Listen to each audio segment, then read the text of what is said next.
زندگی میں 3 چیزیں کبھی ایک جیسی نہیں رہتی: آپ کی عمر، اچھا وقت اور آپ کے اپنے۔ دنیا میں سب سے زیادہ نفرتوں کا سامنا سچ بولنے والوں کو کرنا پڑتا ہے۔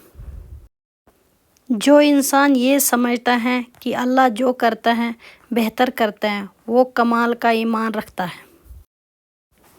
غصے کے ایک لمحہ پر صبر کرو گے تو ساری زندگی کے غم سے بچ جاؤ گے۔ اخلاق کبھی بھی نہیں ہارتا اور تکبر کبھی نہیں جیت پاتا۔ تکبر، خود کو سب سے بہتر سمجھ لینا، یہ ایک ایسی بیماری ہے جو انسان کو کسی قابل نہیں چھوڑتی۔ دوسروں کی مدد کیا کرو، اللہ تمہاری مدد کرے گا۔ دوسروں کو سکون دینے والا کبھی بے سکون نہیں رہتا۔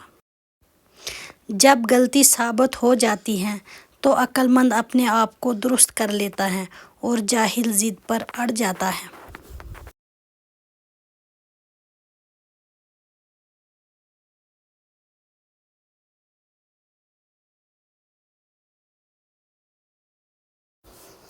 وقت گہرے سمندر میں گرا ہوا موتی ہے جس کا دوبارہ ملنا ناممکن ہے۔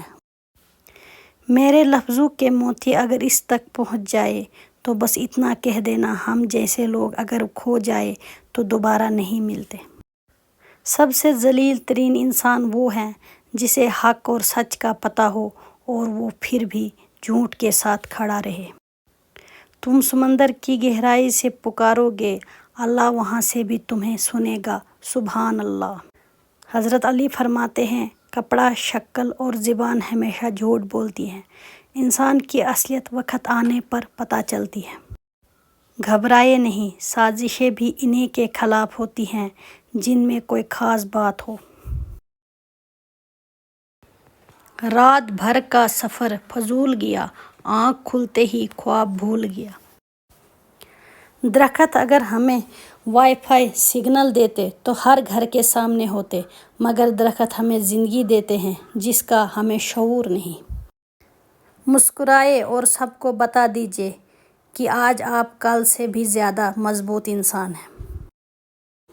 ایک دوسرے کے رزق پر نظر مت رکھو کیونکہ اللہ تعالیٰ سے بہتر کوئی تقسیم نہیں کر سکتا۔ نیکی چھوٹی ہو یا بڑی، اسے پسند آ جائے تو دوزخ حرام کر دیتا ہے۔ حساب کتاب صرف رب نے صحیح لگایا، سب کو خالی ہاتھ بھیجا اور خالی ہاتھ بلایا۔ کامیاب زندگی کے 3 راز: قرآن مجید، درود شریف اور نماز۔ عزت جب عزتوں کے مالک نے دی ہو تو کسی کے برا چاہنے سے کیا فرق پڑتا ہے۔ فجر: بہترین صبح وہی ہوتی ہے جو اللہ کے ذکر سے شروع کی جائے۔ یقین مضبوط ہو تو اللہ کا ہر فیصلہ سکون دیتا ہے۔ حضرت علی رضی اللہ عنہ فرماتے ہیں، جب دعا کرتے وقت تمہاری آنکھوں سے آنسو آنے لگے تو سمجھ جانا تمہاری دعا بارگاہ الہی میں قبول ہو چکی ہے۔ کسی کی جگہ لینا اور کمی پورا کرنا 2 الگ الگ باتیں ہیں۔ جگہ لی جا سکتی ہے لیکن کمی پوری نہیں ہو سکتی ہے۔ دنیا والے چہرے اور مال کو دیکھتے ہیں، عرش والا دل اور اعمال کو دیکھتا ہے۔ اگر والدین کی محنت سے اولاد ڈاکٹر بن سکتی ہے تو نمازی کیوں نہیں؟ نماز میں ناگا نہیں، حاضری لگتی رہنی چاہیے۔ محبوب کو پتہ چلے کہ ہاں آیا ہے، چاہے سبق یاد ہے یا نہیں یاد ہے مگر کلاس میں حاضر ہے۔ مجھ سے کسی نے کہا، حسن کی مثال دو، میں نے قلم اٹھا کر کہا، محمد صلی اللہ علیہ وآلہ وسلم لکھ دیا۔ ہمیں الف انار سے زیادہ الف انسانیت سیکھنے کی ضرورت ہے۔